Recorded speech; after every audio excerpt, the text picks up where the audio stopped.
Hey guys, you know what's great about not traveling to E3 other than avoiding human interaction? The fact I get to watch it in the comfort of my own home, or pretty much anywhere, meaning I can be able to watch E3 while not wearing any pants. E3 2021 is here, and Virginity is going all digital this year. We didn't have an E3 last year in 2020 due to that damn virus. Despite the global crisis, developers did all they could to deliver great experiences last year. This year, things are starting to go back to some semblance of normal, but even then, I'm not expecting something that grand, I'm just hoping to be entertained. This year, due to the digital format, a lot of publishers decided to have dedicated presentations of their own, and as such, E3 has never been that much bigger than it is now. But there's one notable absence. Sony decided not to show up at E3 again, just like they decided not to participate in the one that could have happened last year. I'm not going to talk about every single publisher in the show because that could take forever. Instead, I'm going to talk about the ones I found notable. At least to me, because I am a bit biased. So I made my picks for this discussion, and we're going to be taking a look at Ubisoft, Microsoft, Bethesda, Square Enix, Capcom, Nintendo, and Namco, all in that order, all ranked in a scale of 1 to 5 Incineroar plush pets. Now this is a good time to remind you, I have strong opinions on things that don't personally connect with me. I'm gonna try to be objective as possible. Keyword try. So anything I don't have a solid opinion on, but don't want to piss people off, I'm just gonna drink some tea and say the word interesting. E3 opens up with Ubisoft Forward, starring guess who? Now the only franchise I have personal connection to is Rayman, so I have hopes that we'll be able to see anything related to Rayman in the presentation. We start off with Tom Clancy's Rainbow Six Extraction. Now, I have all respect for Tom Clancy as a great author to so many classic stories that inspired the Ubisoft game series, so it kinda makes me sad to say that the Tom Clancy games blend together to me. To be fair, the gameplay looks pretty fine, but without the title, I could have easily mistaken this for another sci-fi first-person shooter. Next up is something that could build great musicians for future generations. Rocksmith is basically virtual guitar lessons, and this is an example of using the medium to make education better. It's more than an educational guitar hero. You know what games have? Instant feedback. You get hurt by an enemy in a platformer, that should immediately tell you it's a bad guy. Instant feedback is how we learn and figure out how to solve problems better than homework ever could. The advantage of digital learning tools is that they can be tailored to your own learning style, which is what Rocksmith does. If done right, Ubisoft could be credited for the next hit musician. Are you a fan of extreme sports in video games? Well, Ubisoft has us covered with Riders Republic. Believe it or not, I loved playing Tony Hawk's Pro Skater growing up, and I played a bit of SSX, so this looks right up my alley. Tom Clancy's Rainbow Six Siege, just updates on the game concerning crossplay and cross-progression. Nothing that special to me. Oh shit, there's an animated trailer? Next up is a sizzle reel for games and updates coming this year. Mirage, a For Honor update. Interesting. A summer update to Trackmania. Interesting. Teenage Mutant Ninja Turtles coming to Brawlhalla. Interesting. An update to The Crew 2. Interesting. Watch Dogs Legion, Bloodline. I think that's an expansion. Interesting. And finally, the 20th anniversary of Tom Clancy's Splinter Cell is talked about and not much else. Interesting. Just Dance 2022, a game as inevitable as death. I kind of accepted this was going to happen. This isn't as offensive as any EA Sports game, at least Just Dance does something different each game. I imagine there are licensing contracts behind the scenes that pretty much require additional songs to be released in the new game, that's just my guess. Assassin's Creed Valhalla is getting an expansion, Wrath of the Druids. Interesting. This is going to be a running theme. Apparently Ubisoft also makes movies and TV series. They show off their ongoing TV series called Mythic Quest, a comedy show about game development. They also show off a movie called Werewolves Within. It's interesting, but why show this at E3? I gave Rocksmith a pass because it's a game and a learning tool. This is just weird. Far Cry 6. The environments are beautiful and the game is good to look at, but I'm not sure what to expect since I never played a Far Cry game. In addition, the Season Pass also promises a remastered copy of Far Cry 6 Blood Dragon. Regardless, I'm just going to say, interesting. Mario and Rabbids Sparks of Hopes looks just as charming as the first game. I haven't started up the first one yet, but it looks very promising. After all the stuff that didn't grab me, this was an exciting reveal. Or at least it would have if it wasn't accidentally leaked hours before the presentation, so it turned what would have been an exciting reveal into something slightly less exciting. Avatar Frontiers of Pandora. Isn't Avatar that one movie that was a big hit but then everyone forgot about it after a year? The environments are beautiful, but without any gameplay, I can only say this. Interesting. The show concludes with the announcement that the entire Far Cry series is going to be on Ubisoft Plus, because why not? At least everyone who wanted to get into the Far Cry games now have the option to. All in all, Ubisoft didn't grab me whatsoever. No Rayman in sight was bad enough, and the one game that would have made up for the time wasted watching this was leaked ahead of time. So all it did was made me give out a nonchalant woo. The tragedy of E3 going all digital means no loud will eat it up in the audience, and no stream chat does not count. So Todd Howard could be all, I'm wearing a thong right now! And there will be absolute silence. It just isn't the same. Alright Microsoft, my brother has a Series X, let's see if this presentation can get me fully on board with that. 2019 was Bethesda's final E3 as an individual publisher, and it blew! But with Bethesda now being owned by Microsoft, let's see if anything Bethesda brings to the table will blow a little less. First off, does Todd Howard sound like he's on helium to you? We open up with Starfield. Did anyone remember this game existed? They revealed it in 2018 and it was the loosest definition of a reveal trailer as all it showed was the logo. But after 2 years of nothing, we finally get information. The premise of the game is nice and the in-game footage looks pretty good, but I have no idea what the game plays like, so I'm not exactly sold on it. Stalker 2: Heart of Chernobyl. Interesting. Back for Blood, because if Valve isn't ever going to make Left 4 Dead 3, this might be the closest thing, but it's doing its own things to make it stand out on its own probably. Contraband, a smuggling ring game from the team behind Just Cause, but I have no idea what the game plays like. This is almost like Starfield all over again. Sea of Thieves is getting an expansion themed around Disney's Pirates of the Caribbean franchise. Seems like a good fit. The entire Yakuza franchise is already on Xbox Game Pass, and Yakuza Like a Dragon is coming to the service as well. Reminds me I need to get started on 0. Battlefield 2042, this looks pretty good compared to Battlefield 5, but this is EA. I can't exactly trust the game will remain this good looking upon release. But then again, even if I could trust EA, this looks too generic to me. I was in the shower while the trailer began, and when I got back, I thought it was a Call of Duty game. Can you tell I'm not an FPS person?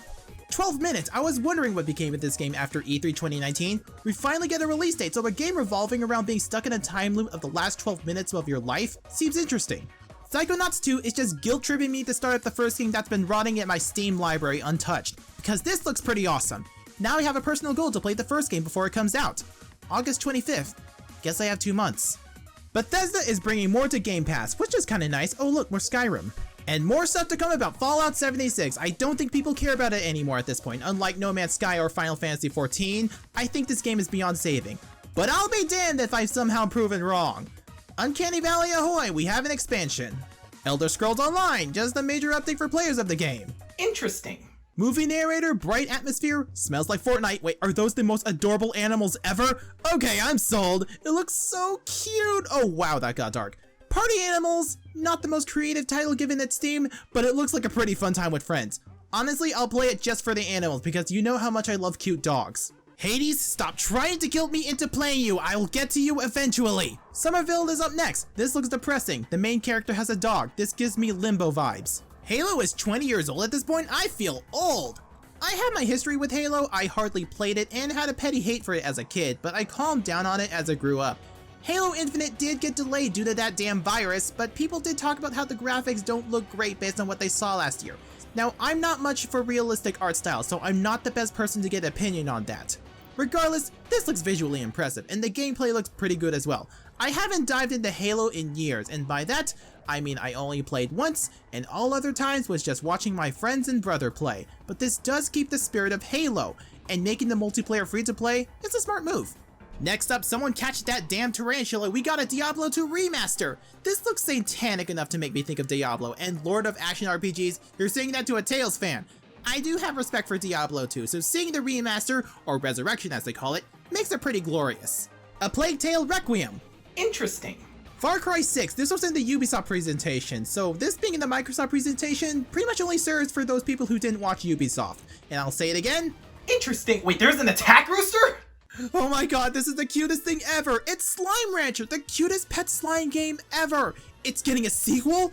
Well, when the world is filled with depression, these slimes are what we need the most. Shredders looks pretty cool. I remember playing a bit of SSX growing up, so this looks right up my alley. Atomic Heart, nothing in this trailer makes sense, and I've seen Japanese commercials. Regardless, I'm not convinced. The animation and art style are pretty good. This gives me cyberpunk vibes. Replaced. Replaced with what? Oh, that's the title? Looks pretty good regardless. Shroom and Doom update is up next. This looks like Honey, I Shrunk the Kids the video game. At least they thought of the arachnophobes. Among Us is coming to all platforms, not sus at all. Eiyuden Chronicle, finally something anime to keep me occupied. This is a Kickstarter game that's a spiritual successor to the Suikoden series, and this looks beautiful. This gives me the early PS1 vibes, and the animations are just fantastic. Microsoft, you did something right for my anime-loving heart by showing this. The Ascent. Interesting. Oh, viewings of landscapes and beautiful views? That's Flight Simulator, never mind, Age of Empires 4. Interesting. The beginning of this trailer made me think that this was a new Fable game. And then I saw the futuristic guns, and then I'm not so sure. That moon is creepy! Oh, it's the Outer Worlds 2. Okay. Ooh, a plane! This is definitely Flight Simulator, and the world looks pretty good to fly around. This looks like the perfect game to sit back and chill. It's great to see Flight Simulator back, and with a Top Gun expansion as well. Looks like we're getting a new Forza, and the environment looks pretty good. I want to drive in it. If only I had my driver's license, but Forza Horizon 5 is good enough too. Outside of the typical racing game, the Forza team looks like they're trying some fun stuff too, like bowling pins. Congratulations, Microsoft, you have just gained a reason for anyone to get a Series X. And finally, the last never-before-seen game from Bethesda is Redfall. I shouldn't expect any gameplay.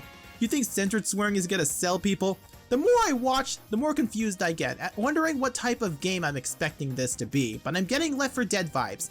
The fact that it's focused on 4 specific characters makes me pretty much think it is. It has premise, but what the trailer basically boils down to is Left 4 Dead, but with vampires. Overall, I consider this the best Microsoft E3 ever, though that isn't saying much considering I'm pretty much lukewarm about what was shown here, which is typically how I felt with every Microsoft E3 ever. Forza 5 Horizon did validate the Series X, but aside from that, nothing else got to me. I will give it this. They showed game after game and the pacing was great, and that's all that matters. I predict that Square Enix will show off something other than Final Fantasy and a new Marvel IDOS game. You know, the visuals in the opening give me serious Persona 5 vibes. Guardians of the Galaxy by Eidos looks cool. Nothing mind-blowing, the gameplay looks like a typical beat-em-up game, but I'm sure it does enough of its own things. Of course, given what happened with Eidos' attempt with Avengers, they really have to work hard to convince people. Just playing as Star-Lord might be a hard sell considering the other members of the team are just as awesome and I love Rocket the most, but to be fair, you get to be the leader. I'm pretty sold on this game, if only it didn't take up a large chunk of the presentation. Final Fantasy 1 through 6 is getting remastered, that's great, but there's just one problem. Why is it only on Steam and mobile? It seems perfect on the Switch considering Nintendo is where those games originally were. It just doesn't make any sense to me. Legend of Mana Remaster, one last look before the game comes out, about a week after the presentation. It looks pretty promising for all the Mana fans out there. More Avengers stuff and the game blew. So far this is starting to become more of a Marvel presentation, and it's more apparent when Black Panther showed up. More mobile games show up, Hitman, Nier Reincarnation, Final Fantasy War of the Visions, Brave Exvius, and Final Fantasy VII The First Soldier. Not enough to hold me in. Babylon's Fall comes on and this looks pretty cool, though I should expect that coming from Platinum. Being a multiplayer game is a bold move and I'm interested to see how this goes. Life is Strange Remastered Collection looks pretty. I haven't finished the original, but now I have an excuse, and it has Before the Storm, so at least I don't have to buy that later on. I'm no expert on graphics, but it looks like the textures didn't get updated and they just changed the lighting. Life is Strange True Colors does have some interesting concepts on how to get more pieces of the story, but this presentation basically over-explained everything what the game has to offer. I'm sure this would be a good game, but this presentation doesn't do it justice. Stranger of Paradise Final Fantasy Origin is up next. Holy moly, that was intense. Now this is how you show off a game. I'm just loving the atmosphere and the action. This is totally different from what you could find from Final Fantasy, and I am for it. And then we end with a sizzle reel with games that are already out or coming soon, but it includes games that they did not show off in the presentation. Forspoken, Final Fantasy 16, and Final Fantasy 14 Forsaken. I would have appreciated more details on these. That wasn't too great. Some of the games they show off were great and promising, but the pacing was not so great. Guardians of the Galaxy dragged on for way too long, there was too much Marvel at the beginning, some of the other stuff just wasn't very interesting, and the few that wasn't presented in a way that did them justice. Even though Strangers of Paradise looks pretty cool, it was a little too late to save the whole thing. Gee, I sure hope Capcom shows off something other than Resident Evil, Monster Hunter, or Ace Attorney, right? Please tell me they do.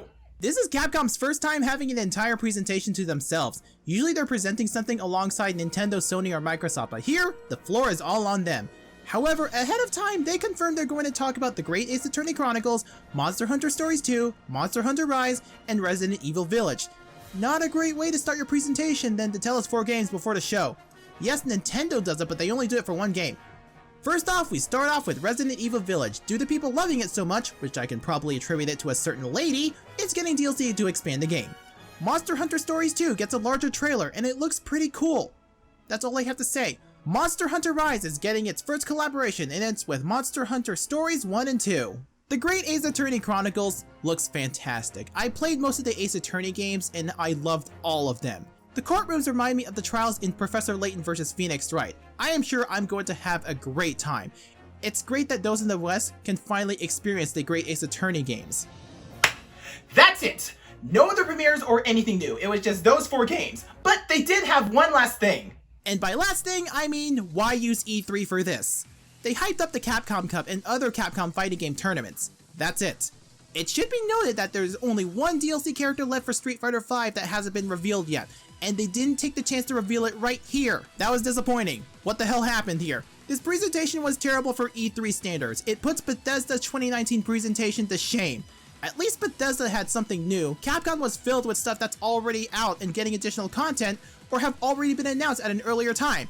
To be fair, it at least was better than Square Enix, because at least their tweet the day before told us exactly what to expect, and well, they weren't lying.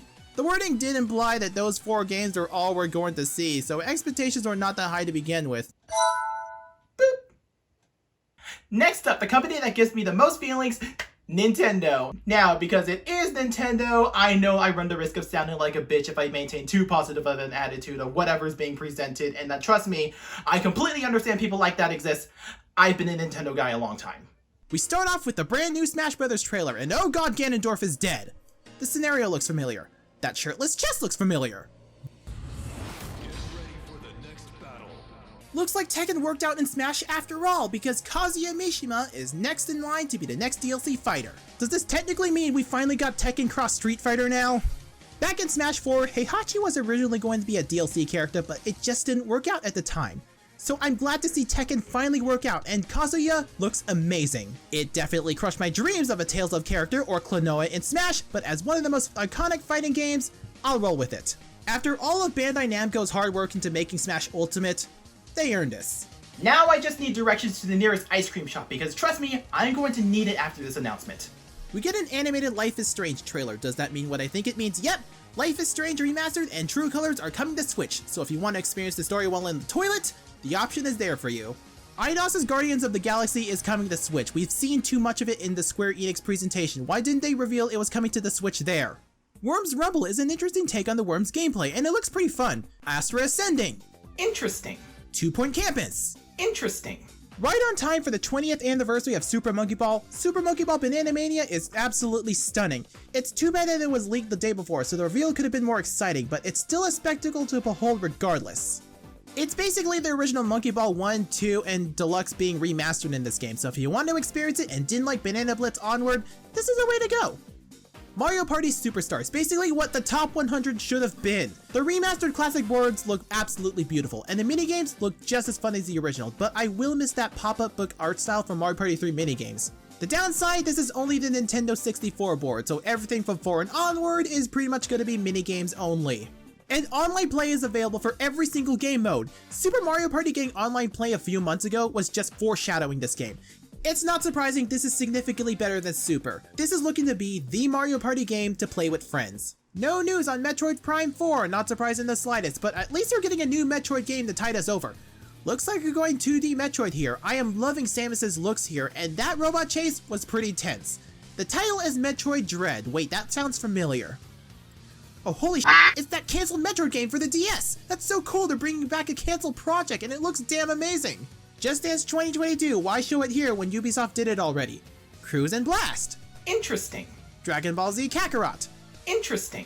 Mario Golf Super Rush is launching later that month, and I'm already pretty sold on it. Monster Hunter Stories 2, we've seen it in the Capcom showcase. Hey, remember that random survey some people got asking if you're willing to pay some amount of money for a new WarioWare game? Well, that survey means something, because WarioWare Get It Together is announced. The game looks pretty fun, and the crude humor is just as funny as Games Pass. I love how they're embracing Wario speaking full sentences in voice acting. Charles Martinet has the talent, and this is how you use it. Shin Megami Tensei 5 gets a bigger look at the story, and I'm just loving the darker tone that the series is known for, from the apocalyptic Tokyo to the protagonists themselves. For those who still want Persona 5 on Switch, this is more than the next best thing. I know people don't like RPGs being explained at length, but this is still pretty cool. Again, for those who want Persona on Switch, give this game a shot because this series is where the Persona gameplay comes from. Can you tell I'm preparing for this day to come? It's amazing how far the game has come since the 2017 Nintendo Switch presentation and hearing nothing about it for almost 3 years. Danganronpa comes to Switch as Danganronpa Decadence. It's great that the series is reaching as many audiences as possible. Decadence comes with the 3 games, and it also comes with Danganronpa S that expands the board game mode from V3, this time including more characters from the series and taking place in a summer camp. And if that's not enough, you can get all 3 games individually. It's a good time for Danganronpa fans. Unless you also like Ultra Despair Girls, in which case you probably got f***ed. Fatal Frame Maiden in the Blackwater is another Wii U port, further invalidating the Wii U. Doom Eternal DLC. I'm not much of a Doom person, but it should be a fun time. Tony Hawk's Pro Skater 1 and 2 Remastered comes out very soon. Strange Brigade. Interesting.